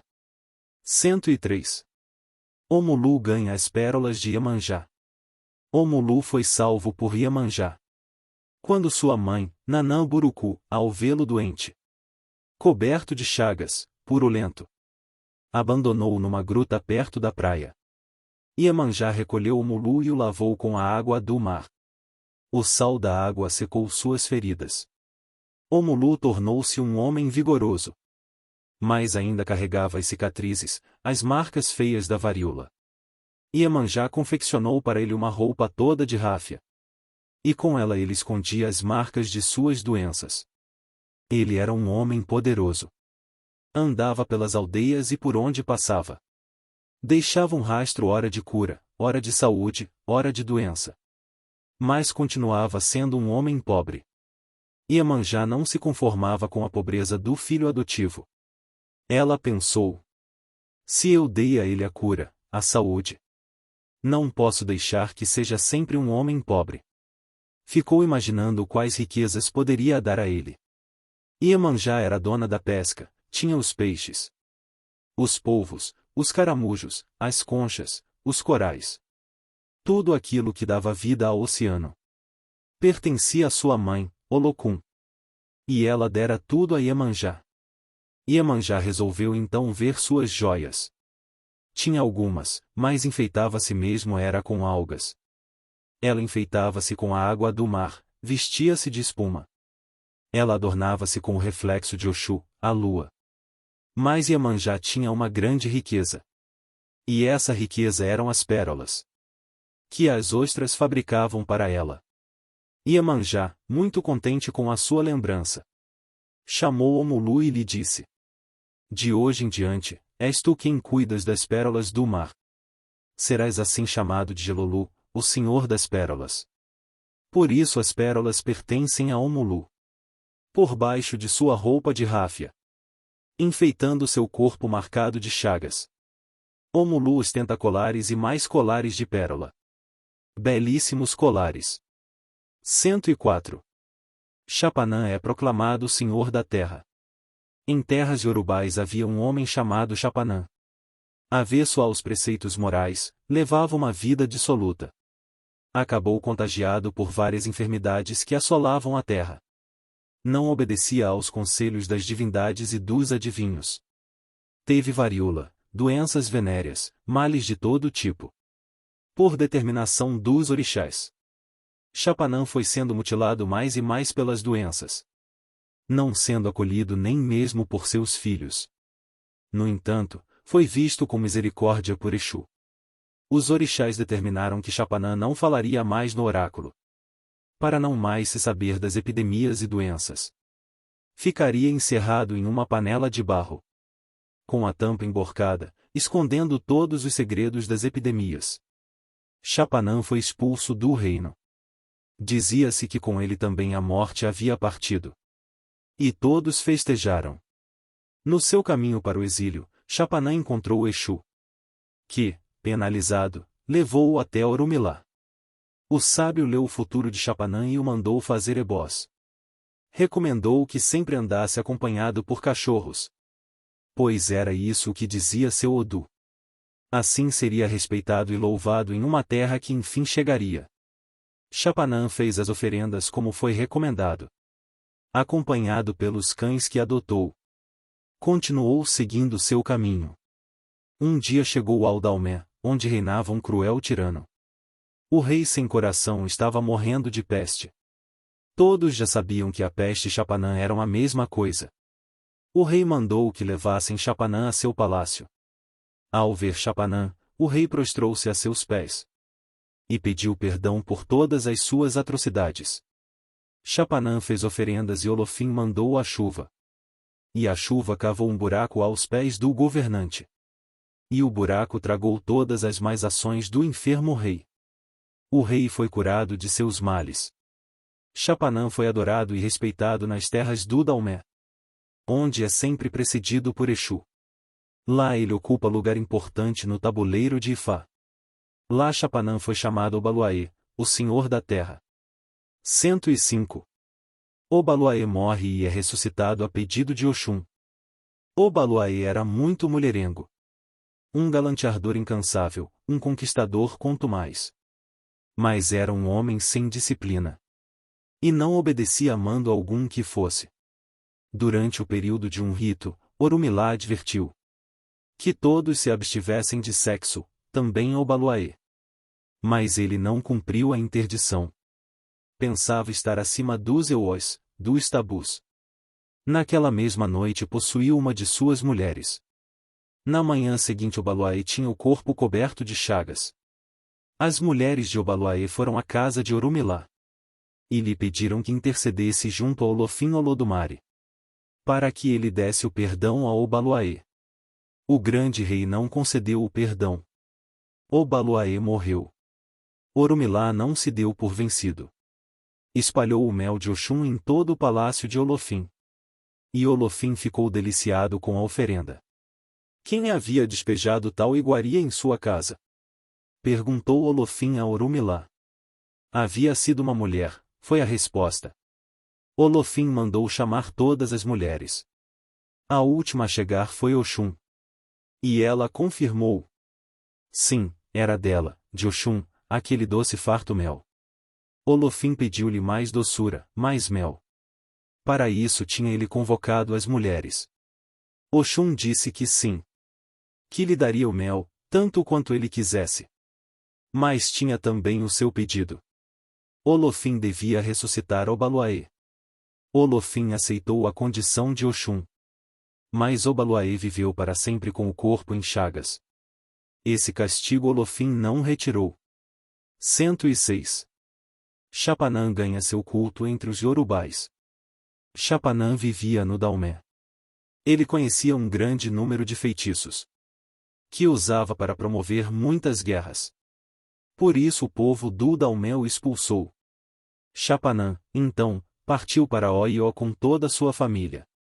Quando chegou a Oió, ele foi procurar o Alafim, o rei, para persuadi-lo a guerrear contra o povo do Daomé. Após Chapanã ter falado bastante, o Alafim disse: Já causaste muitas guerras. Não precisamos de ti no meu país. Chapanã partiu furioso do palácio. Levava nas mãos uma tesoura presa a uma corrente. Tirou do bolso grãos de sésamo e os espalhou pelo solo. Com a tesoura e a corrente tocou o solo. Então uma fenda se abriu e Chapanã desceu terra adentro. No momento em que Chapanã desapareceu sob a terra, a varíola se alastrou pela população de Oió. Muitos ficaram doentes e muitos morreram. O povo de Oió pediu ao Alafim que fizesse algo para combater a peste, ou todos morreriam. O Alafim consultou seu babalaô.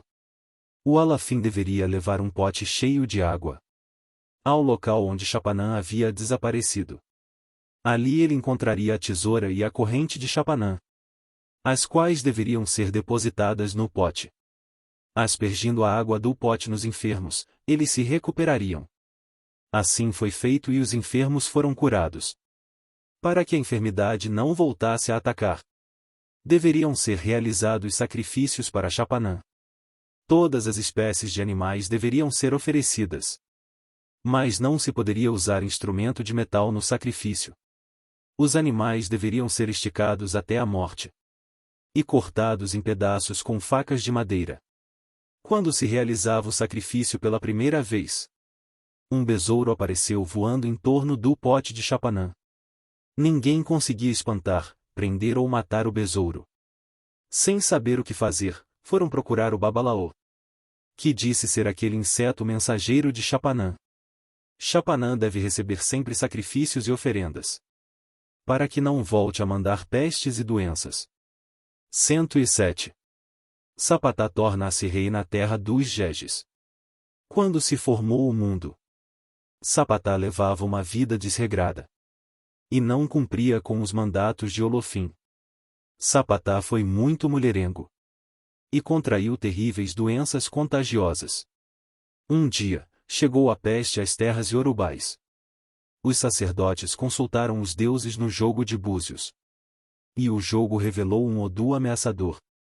Eles guardaram os búzios em uma panela de barro e a tamparam com uma outra.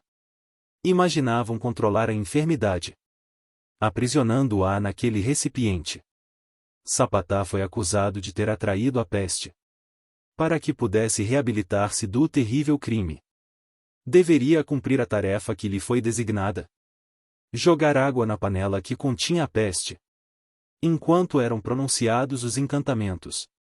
Assim fez ele, mas continuava mal visto pelo povo, abatido sob o peso do público desapreço. Sapatá saiu vagando pelo mundo. No caminho encontrou seu irmão Xangô, que vinha da terra dos Jejes, onde também medrava uma grande pestilência. Sapatá contou suas mazelas a Xangô e disse que estava cansado de ser mal recebido.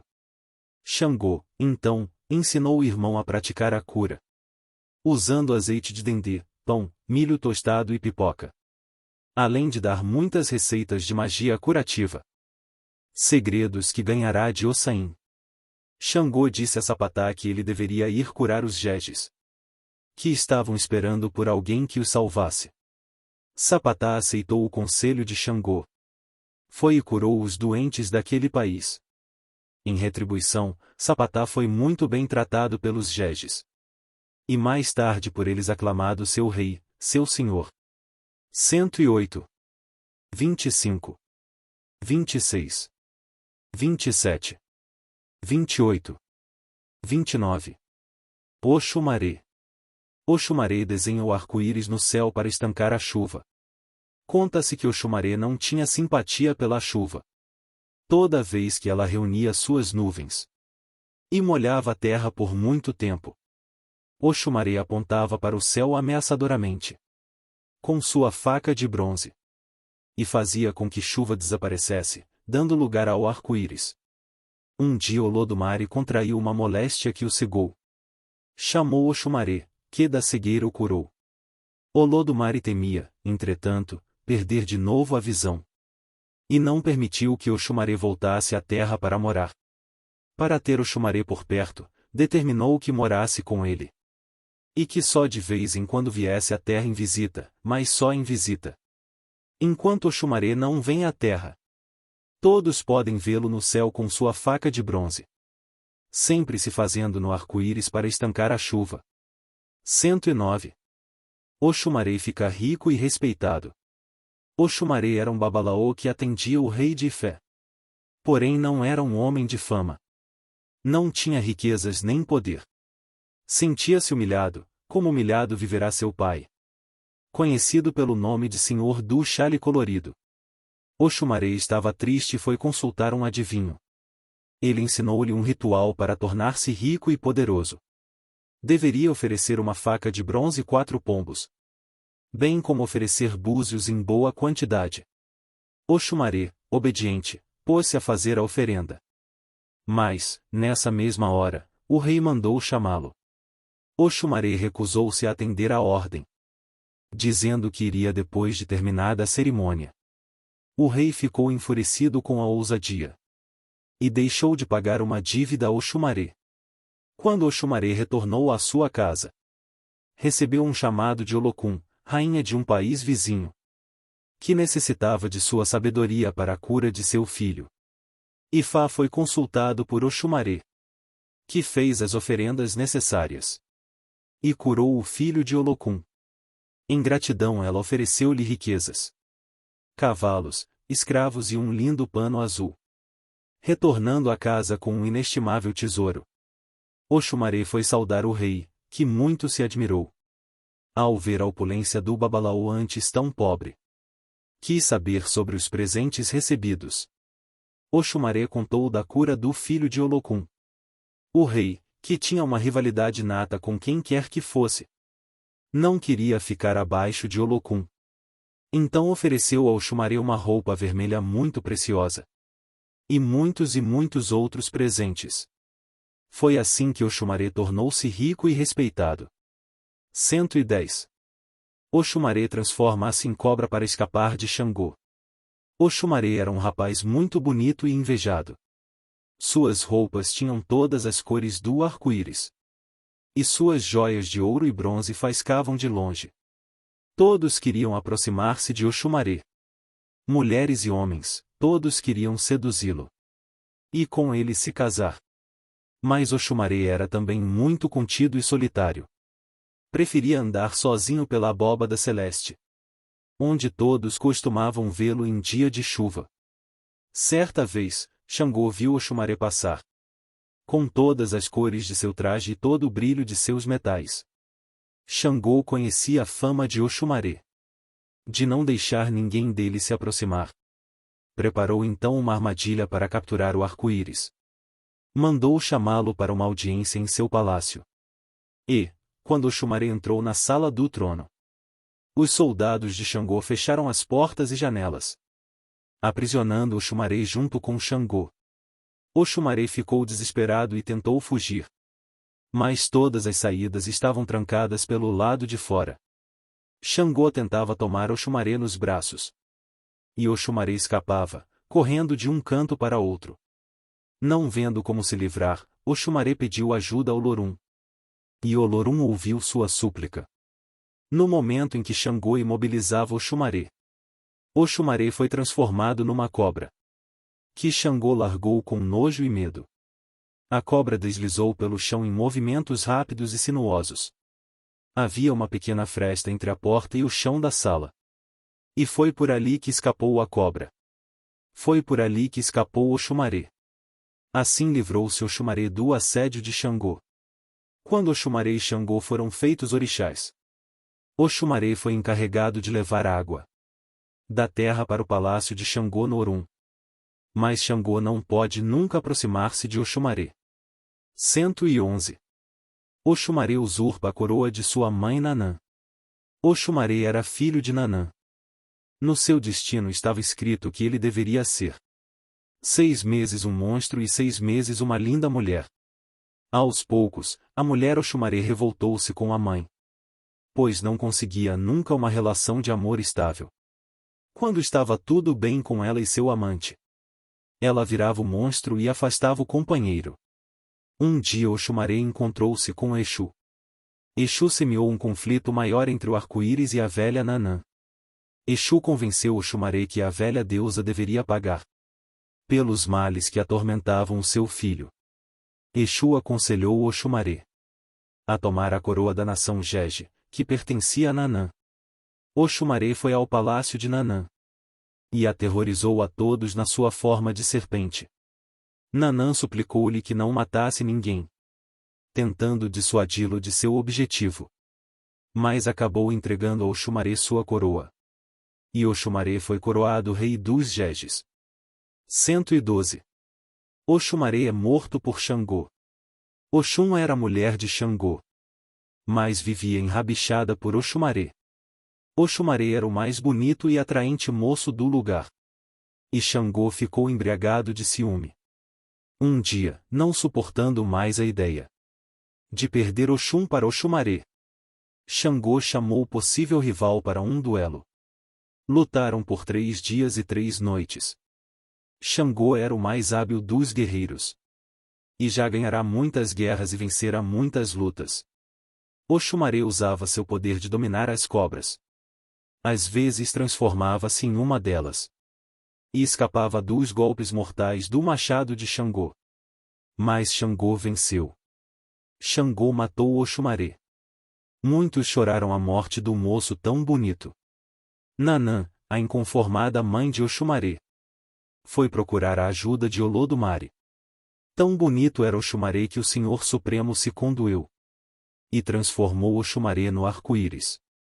Oxumaré, o rei dos astros, ficou para sempre vivo lá no céu. 113. 30. 31. Euá. Euá transforma-se numa fonte e sacia a sede dos filhos. Havia uma mulher que tinha 2 filhos, aos quais amava mais do que tudo. Levando as crianças, ela ia todos os dias à floresta, em busca de lenha, lenha que ela recolhia e vendia no mercado para sustentar os filhos. Euá, seu nome era Euá e esse era seu trabalho. Ia ao bosque com seus filhos todo dia. Uma vez, os 3 estavam no bosque entretidos, quando Euá percebeu que se perderá. Por mais que procurasse se orientar, não pôde Euá achar o caminho de volta. Mais e mais foram os 3 se embrenhando na floresta. As 2 crianças começaram a reclamar de fome, de sede e de cansaço. Quanto mais andavam, maior era a sede, maior a fome. As crianças já não podiam andar e clamavam à mãe por água. Euá procurava e não achava nenhuma fonte, nenhum riacho, nenhuma poça d'água. Os filhos já morriam de sede. E Euá se desesperava. Euá implorou aos deuses. Pediu a Olodumare. Ela deitou-se junto aos filhos moribundos. E, ali onde se encontrava, Euá transformou-se numa nascente d'água. Jorrou da fonte água cristalina e fresca. E as crianças beberam dela. E a água matou a sede das crianças. E os filhos de Euá sobreviveram. Mataram a sede com a água de Euá. A fonte continuou jorrando. E as águas se juntaram e formaram uma lagoa. A lagoa extravasou. E as águas mais adiante originaram um novo rio. Era o rio Euá, o Odo Euá. 114.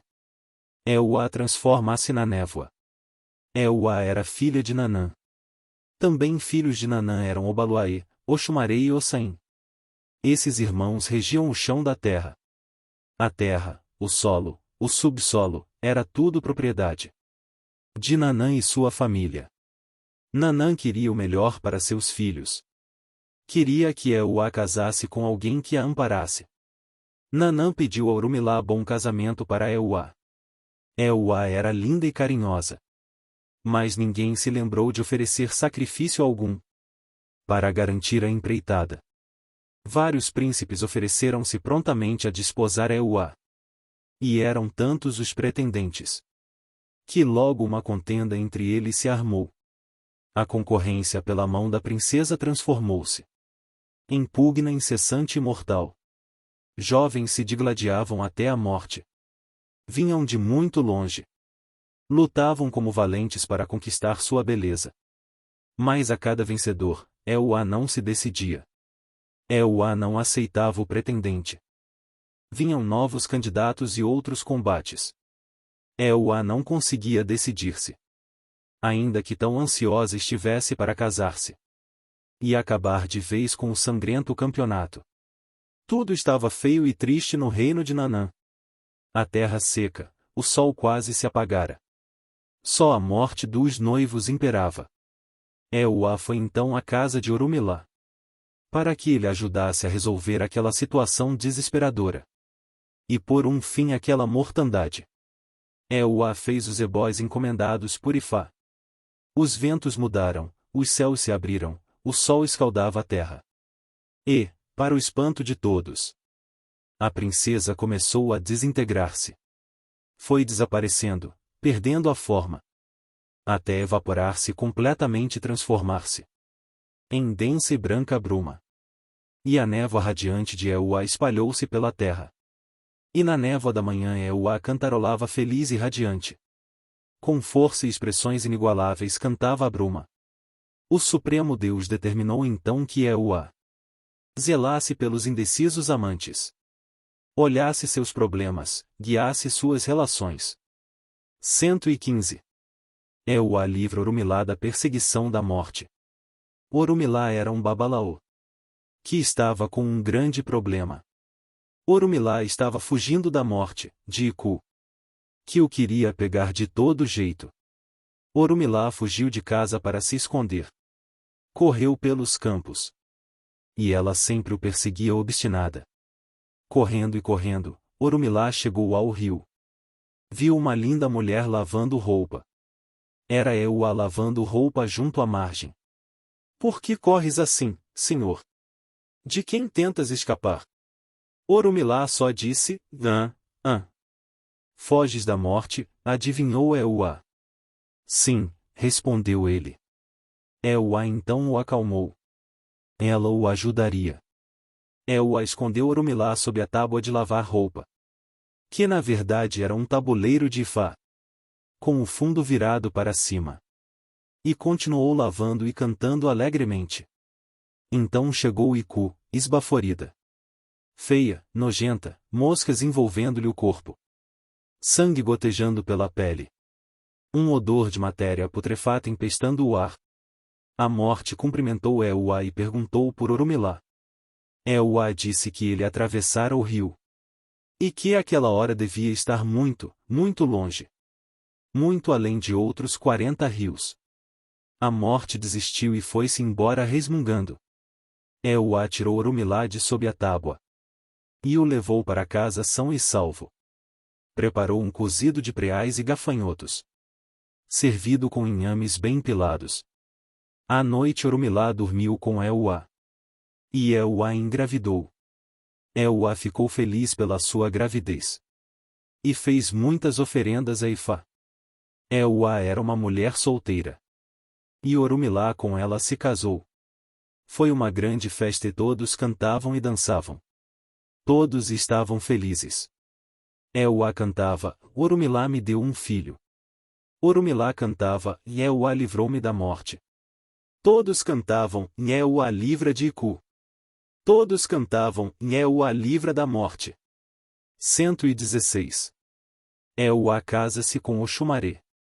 Euá andava pelo mundo, procurando um lugar para viver. Euá viajou até a cabeceira dos rios. E aí junto às fontes e nascentes escolheu sua morada. Entre as águas Euá foi surpreendida pelo encanto e maravilha do arco-íris. E dele Euá loucamente se enamorou. Era Oxumaré que a encantava. Euá casou-se com Oxumaré. E a partir daí vive com o arco-íris, compartilhando com ele os segredos do universo. 117. Euá é expulsa de casa e vai viver no cemitério.